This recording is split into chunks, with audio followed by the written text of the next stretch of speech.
Underline আলাদা করা, underline colour করা, এটি প্রথম। লেখার পরে আমরা এই জিনিসগুলো দেই, বুঝতে পারবা।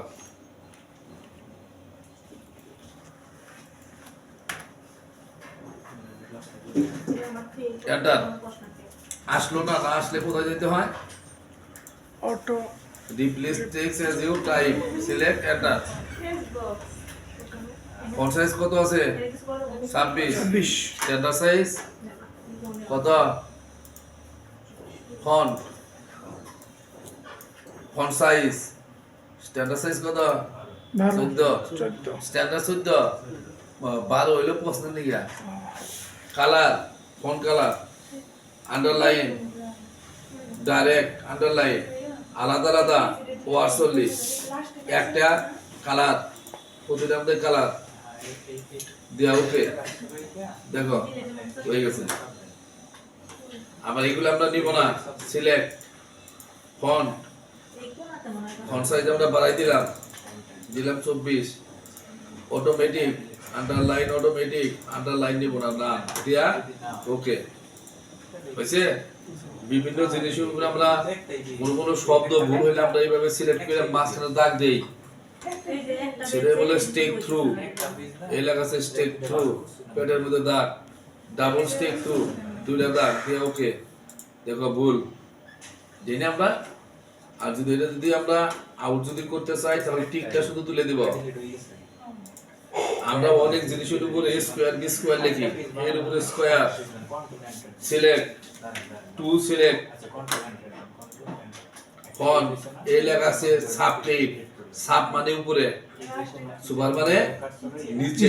আমরা সাবটেক্সট দিলাম, দিয়া খেলে ওকে দিলাম স্কয়ার। কার্সরটা উপরে চলে গেছে, কন্ট্রোল ইকুয়াল মাঝখানে নামাই নিলাম। যদি আমরা কখনো লেখার মধ্যে শ্যাডো টেডো দিতে যদি চাই, লেখার মধ্যে শ্যাডো দিব, এখান থেকে এই লেখা আছে শ্যাডো, লেখার মধ্যে ছায়া দেওয়া। দেখো লেখার মধ্যে ছায়া বসছে, বসছে না একটু একটু। আর লেখার মধ্যে ছায়া দিব না, এবং লেখার ভিতর অংশ শ্যাডো তুলে দিলাম, আউটলাইন। লেখার ভিতর অংশ কালো অংশ তুলে দিলাম, আউটলাইন করলাম, আউটলাইন। লেখার সমস্ত লেখাগুলোকে আমরা কি আউটলাইন আউট করলাম, টিক তুলে দিলাম। এই লেখাগুলো আমরা এমবোস করলাম জলছাপের মতো, জলছাপ। লেখাগুলোকে আমরা জলছাপ আউট করলাম, ক্যাপলকটা দিয়ে দিলাম। সমস্ত লেখা ক্যাপিটাল করা, অল ক্যাপ দেওয়া, ওকে বুঝছে। সমস্ত লেখা ক্যাপিটাল করবো না, টিকটা শুধু তুলে দাও। আরেকটা জিনিস ইম্পর্টেন্ট তোমাদের, যেমন আমরা প্যারাগ্রাফ অন্য কিছু লিখতে হলে এখানে আমরা ফন্ট সাইজ 14 দেই। এটা মনে করলাম তোমাদের প্যারাগ্রাফ একটা অংশ, এটা সেন্টার কন্ট্রোলিং না, এটা দেখা যায় 14। এই ফন্ট সাইজটা আমাদের বড় করতে হবে। থাক এই ফন্ট সাইজ 14 দেখা যাবে অনেক বড়, 24 26 এর মতো দেখা যাবে। সেটা বলে আমাদের ফন্টের অপশন মধ্যে তিনটা option, font, character spacing, text effect. Effect option মধ্যে আমাদের উপরে যে হেডলাইনটা আছে দেখা যাবে 24 না, দেখা যাবে 26 27 এর মতো, থাকবো 24 দেয়া ওকে, দেয়া ওকে দাও। ফন্ট সাইজ কত আছে আমাদের? 14 আছে না, দেখা যায় বড়। এটা একটু গোল করে দাও, দেখো লেখা আরো সুন্দর দেখা যায়। আর এটা যদি না যদি নিতে যদি চাই, সিলেক্ট, এখান থেকে কি দিব 100, স্বাভাবিক। বিভিন্ন বিয়া বাড়ির মধ্যেও আমরা বিভিন্ন রকমের ঝাড়বাতি দেই, ঝাড়বাতি দেওয়া, ফন্টের লাস্ট টেক্সট ইফেক্ট, ঝাড়বাতি দেওয়া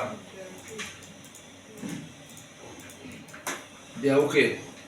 ঝাড়বাতি, এই ঝাড়বাতি যদি আমরা না যদি নিতে যদি চাই, আবার সিলেক্ট, এখান থেকে কি দিব নাম, নাম দিয়া ওকে। এটা হলো ফন্টের তিনটে অপশনের কাজ। প্যারাগ্রাফ, আমরা অনেক সময় বিভিন্ন নমুনার প্যারাগ্রাফের মধ্যে বিভিন্ন নমুনার অপশন দিয়ে থাকি। যেমন প্যারাগ্রাফের ডান দিকের লাইনগুলো আমাদের সমান নাই, রাইট সাইড লাইনগুলো সমান নাই, সমান আছে। লেফট সাইডের লাইনগুলো আমাদের খুব সুন্দর সমান। সিলেক্ট, প্যারাগ্রাফের দুইটা অপশন, একটা হইলো রাইট সাইডে লাইনগুলো সমান করে দেওয়া, আর হইলো লাইন স্পেসিং, যার নাম হলো জাস্টিফাই যে। Paragraph alignment, justified, select, line spacing, এক লাইন থেকে আরেক লাইনের দূরত্ব 1.5, সিলেক্ট ওকে। দেখো সমান হয়ে গেছে, বুঝছে না? হ্যাঁ পেজও বাড়ছে। কন্ট্রোল জেড আমরা স্বাভাবিক চলে এলাম। পরেরটা লেখা আছে আমাদের বুলেট আর নাম্বার। যদি আমরা কোনো বুলেট যদি দিতে যদি চাই তাহলে আমরা এখান থেকে বুলেট দিব, এই যে বুলেট, নানা রকমের বুলেট, সিলেক্ট বুলেট, এন্টার তুমি চাপো, দেখো আমাদের বুলেট আসতেছে আসতেছে। যদি আমরা এই জায়গায় যদি কোনো বুলেট চেঞ্জ যদি করতে যদি চাই, বুলেট কাস্টমাইজে যাব, কাস্টমাইজ থেকে তুমি যাবা ফন্টে, ফন্টের এখান থেকে তুমি ফন্ট চেঞ্জ করবে, এখান থেকে কোন বুলেট আছে তোমার তুমি দেখবা, এই যে বুলেট অ্যারো, দেখো আমাদের অ্যারো সিস্টেম হয়ে গেছে নিশ্চিতটা বুলেট চেঞ্জ। যদি আমরা কোনো নাম্বার যদি দিতে যদি চাই তাহলে এখান থেকে বুলেট যাই যে নাম্বার, নাম্বার দিয়ে সিলেক্ট, যে যে নাম্বার দিবা সেই নাম্বারের উপরে সিলেক্ট দিয়ে ওকে নাম্বার, নাম্বার। এটা হলো বিভিন্ন বুলেট দেওয়া এবং নাম্বার দেওয়া। পরেরটা আছে বর্ডার এন্ড শেডিং, তাহলে আমি বুলেটগুলো আউট করে দিলাম, এই বুলেটগুলো আমি আউট করে দিলাম। আমরা এই প্যারাগ্রাফের ভিতরে আমরা একটা বর্ডার দিব, বর্ডার এই লেখা আছে টেক্সট বক্স বিভিন্ন স্টাইল, সিলেক্ট কালার দিয়ে ওকে প্যারাগ্রাফ বর্ডার, এটা বলে প্যারাগ্রাফ বর্ডার। আর এই প্যারাগ্রাফ বর্ডার যদি আমরা না নিয়ে যদি পেজ বর্ডার দিতে যদি চাই, প্যারাগ্রাফ নাম দিয়ে ওকে, পুরোটা পেজ বর্ডারের মধ্যে আমরা একটা বর্ডার দিব, এখান দিয়ে বর্ডার এই লেখা আছে পেজ বর্ডার, পেজ বর্ডার দিলে শুধু শুধু তোমাদের একটা শব্দ আর্ট লেখা, আর্টের ভিতরে বা আমার একটা শব্দ আমার সমস্যা হয়েছে ব্রাউজারে যে দেখছি যে আমার এলো একটা এই যে PRO11 এটা মাইক খাইছে, যা মাইক খাইছে যে প্যারাগ্রাফে, এটা উল্টো থেকে দিয়ে তোমাদের প্যারাগ্রাফটা আমি ভিন্ন নম্বর করে দেখাইলাম বলে লাইন স্পেসিং দিয়া, এই যে যে এই সাইডের মধ্যে যে বর্ডার দিবা পেজ বর্ডার, তোমরা এখান থেকে দিবা, তোমারটার মধ্যে আসবো, এখান থেকে তুমি বর্ডার দিবা, আমি বর্ডার এটা দিলাম, এটার মধ্যে বর্ডার আমরা ভিন্ন নম্বর কালার দেখাই দিলাম, দেখো পেজ বর্ডার হয়েছে না? নতুন নতুন পাতা নেও, কন্ট্রোল এন্টার, তা হবে। এখন তুমি যদি মনে করো বর্ডারের এইভাবে তুমি নিবা না, এটা কি এক সাইডে আউট করে দিবা, যে সাইড নিবা সেই সাইড আউট, যে সাইড নিবা সেই সাইড আউট দিয়ে উঠে দিবা, বর্ডার দুই সাইডে এসে।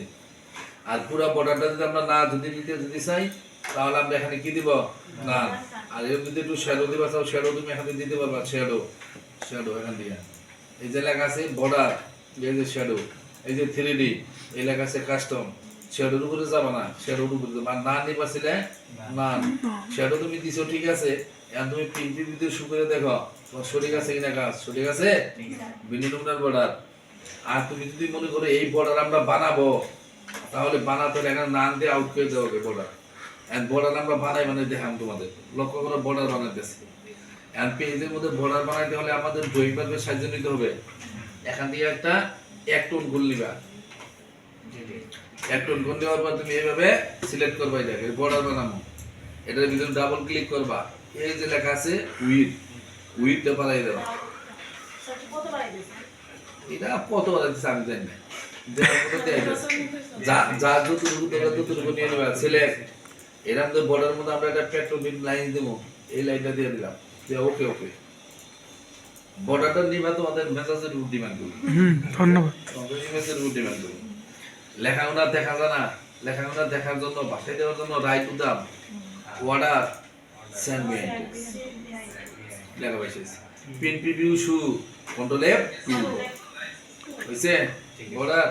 আর যদি বলো না ভাইয়া আমি ব্যক্তিগত বর্ডার বানাবো, তুমি ব্যক্তিগত বর্ডার তুমি এখান থেকে বানাইতে পারবা, সেটা কেমন, তুমি এর কেমন একটা নিলা রেক্টেঙ্গেল নিলা বা বেসিক সেফটি তুমি কিছু নিলা, এখান দিয়া তুমি কিছু বর্ডার বানাইলা, এখান থেকে তুমি বর্ডার নিয়ে নিয়ে বানাইতে পারো যা যেমনি মেজাজ, ঠিক আছে? মনে একটা গ্লাসের মতো একটা বর্ডার বানাবা উদাহরণ ছিল, তাহলে আমরা কি করবো, এই গ্লাসটা তুমি এইভাবে আঁকাও, এটা একটা বর্ডার অংশ, গ্লাসের এই অংশ তুমি টান্দা বিস্মি দিয়ে দিলা, বুঝছে না একটা সিস্টেম, এটা তুমি ভিতরে একটা কালার দিয়ে দিলা, সাইডের মধ্যে তুমি এদিকে একটা লাইন আউট করে দিলে, লো লাইন দেখো একটা বর্ডার দিয়েছে, বর্ডার মধ্যে যখন তুমি এইভাবে একটা বর্ডার দিছো তখন তুমি এদিকে কালার চেঞ্জ করে দেখবা, ভিতরে ভিতর অংশ যদি তুমি কোনো অন্যটা দিবা চাও তাহলে তুমি এখানে গ্রিডার টেক্সটরি প্যাটার্ন পিকচার যার যারা ভালো লাগবে সেটা দিবা, আমি তোমার প্যাটার্ন দিয়ে দেখালাম, এই প্যাটার্ন এরিয়ে দিলাম, এই দেখো একটা সিস্টেম আছে, বুঝছো না? দেন তুমি এই দেখো তুমি এটাকে কপি করবা, copy keyboard command control C পেস্টে কন্ট্রোল V মুভ করা কন্ট্রোল C ধরি কন্ট্রোল চেপে ধরি, ভিতরে কাটছনে কন্ট্রোল চেপে ধরি, মাউসের লেফট সাইড চাপটা ধরে রাইট দিয়ে ড্র্যাগ করি, এটার উপর মুভ করা বা কপি করা, মাউস সারবা কিবোর্ড সারবা না, কপি। এখন এইটাকে তুমি উপর দিয়ে দিবা, নিচ দিয়ে দিবা, এটাকে আবার কন্ট্রোল চেপে ধরি, মাউসের চাপটা ধরে লেফটের দিকে ড্র্যাগ করি, মাউস ছাড়বা, কন্ট্রোল ছাড়বা না। এখন তুমি এটাকে ঘুরাবা, এই চাপের উপরে একটা অপশন দেখা যাচ্ছে, কি কালার জানি না, কালার হচ্ছে চাপ ধরে পেস্ট কালার, এভাবে ড্র্যাগ করো নিচের দিকে, ড্র্যাগ করে তুমি সমান করে সুন্দর করে বসাই দাও। এখন নিচের দিয়ে বসাই দিয়ে উপর দিয়ে ড্র্যাগ করো। আমরা তো আলাদা আলাদা একটা বানাইতেছি, বর্ডার বানাইতেছি না। বর্ডার কেরা কিভাবে বানাবা, নানান ধরনের বর্ডার আছে। আমি তো মনে করলাম এক ক্লাসের সময় একটা দেখাই, ছেলে মেয়েরা বলে স্যার ওগুলো কিভাবে দেখাইলেন, আঙ্গুলো কিভাবে দেখাইলেন, আমি কিভাবে বাজাই না, কার ক্লাসে তোমরা দেখেছি বলো। কন্ট্রোল চাপ ধরে নিচে দিয়ে দিলাম, ড্র্যাগ করলাম, কন্ট্রোল ছাড়বা না, মাউস ছাড়বা, মাউস ছাড়বা। এখন এটার মধ্যে একটু শ্যাডো দাও, শ্যাডো এখান থেকে শ্যাডো দিয়ে দাও, শ্যাডো তোমার মেজাজ কোনটা, এটা ভালো, এটা শ্যাডো দিছ, ওই শ্যাডোর মধ্যে তুমি একটু কালার দিয়ে দাও, ওই যে কালারটা আমরা শ্যাডো দিয়েছিলাম এই মাত্র, এখন তুমি একটা কালার দিয়ে দাও, নালি দিয়ে দিলাম, ওই যে শ্যাডো বাড়ছে। এখন যদি ভাবো এখন এই কালারটাকে আমরা ডাউনের দিকে বাইকে দেবো, আপের দিকে বাইকে দেবো, লেফটে বা রাইটে বাইকে দেবো, এই যে আমাদের এরো চিহ্ন আছে, আপ ডাউন লেফট রাইট, আমি ডাউনের দিকে একটু বাইকে দিই, বাইকে দিছি না, লেফটের দিকে একটু সরাই দিই, হয়েছে কিনা, একটু এসে যাইব নতুন। এখন যদি ভালো হয় আমি এইটা নিচে দিব, তাহলে ও নিচে ডাউট করবা, আগে আগে সাজুগুজু করে নিবা, কন্ট্রোল চেপে ধরে নতুন চাপটা ধরে ড্রাগ করে নিচে দিকে দিয়ে দাও, প্রিন্ট প্রিভিউ শো করো, কন্ট্রোল F2, কিনা বুঝছো না? এইভাবে তুমি একটা বানাইতে পারো। স্যার আমি তো কন্ট্রোল F2 দেন একদম এই যে ভিউ থেকে যেন ফাইলে যাওয়ার পর স্যার প্রিন্ট লেখা থাকে, প্রিন্ট প্রিভিউর কিবোর্ড কমান্ড, প্রিন্ট প্রিভিউর কিবোর্ড কমান্ড কি, কন্ট্রোল F2 সোজা সে কি স্যার একটু দেখে দেন, এম কে রাখোটা আদার কাম আছে। নেক্সট খেয়াল করো, বর্ডার দেখাইলাম না, শেডিং আমরা জানি বিভিন্ন লাইনের পিছনে, পেজের পিছনে যদি কোনো কালার দিতে চাই তাহলে এখান থেকে সবসময় এই যে শেডিং অপশনে যাবা, কি অপশন, শেডিং, শেডিং দিয়ে দেখতে গেলে পিছনে কালারটা মিষ্টি মিষ্টি, আমি সরা কালারটা তোমাদের দেখাই দিলাম, মিষ্টি মিষ্টি কালার দিয়ে পিছনে একটা কালার হইলো। এখন তুমি নিচে আমি আবার এরকম আলাদা কালার দিব, এখান থেকে বর্ডার আমি এই কালারটা দিয়ে দিলাম, রেখে দিলাম, নাম দিয়ে দিলাম, হয়েছে না কালার। এখন তুমি ডিসমিট ড্রাগ করো, ডিসমিট ড্রাগ করো এই কালার। এখন তুমি নিচে রেডুকে একটু পাটি পাটি পাটি পাটি বানাবা, পাটি পাটি তাহলে এখান থেকে কি করবা, আমার বর্ডার এই যে শেডিং, শেডিং মধ্যে লেখা আছে স্টাইল, স্টাইলের মধ্যে তুমি 5% স্টাইল দেবো, বুঝছি পাটি পাটি হয়ে গেছে। এখন তুমি এটার মধ্যে একটু কোন কালার দিবা সেটা তোমার নীল কালার দিলে এটার উপরে দিয়ে ওকে দাও, দেখো পাটি পাটি। এখন তুমি যদি ভাবতেছো তাহলে এই কালারের নিচের সাইড ব্যাক সাইডটা কালার পাল্টে দিলে মানে আমাদের ভালো হয়, এখান থেকে শেডিং এর ব্যাক সাইড কালারটা বলে দাও, এটা দিয়ে দাও, দিয়ে ওকে দাও, দেখো সুন্দর হয়েছে। ওকে, আর যদি আমরা যদি এটা যদি না যদি নিবার যদি চাই, আবার select format border and shading, এখান দিয়ে ক্লিয়ার, এখানে কি দিব, নো ফিল দিয়ে ওকে দিব, ক্লিয়ার। আবার এটা select format shading no fill, okay clear.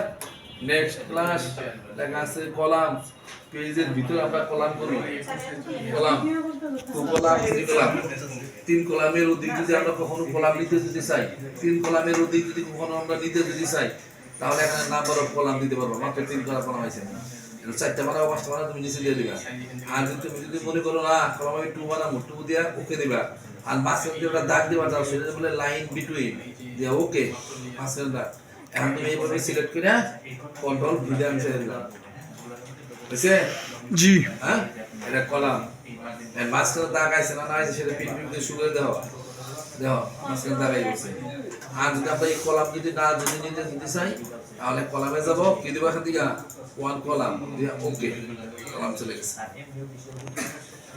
তারপর ট্যাপসের কাজটা কি, অনেক সময় আমরা বিভিন্ন রকমের কাজ করে থাকি, ট্যাপের দূরত্ব নেই, যেমন উদাহরণস্বরূপ বলা যায় এখান দিয়ে তুমি মনে করো এখানে একটা এন্টার দিছো, এইভাবে তোমাদের লাইন থাকে, এইভাবে লাইন থাকে, ছোট বড় লাইন থাকে না, এইভাবে এটা তুমি রাইটের দিকে সরাবা, এই ট্যাপ দিতেছো, তোমার এখানে ট্যাপ নিব হাফ ইঞ্চি, হাফ ইঞ্চি দিছো এই যে দূরত্ব।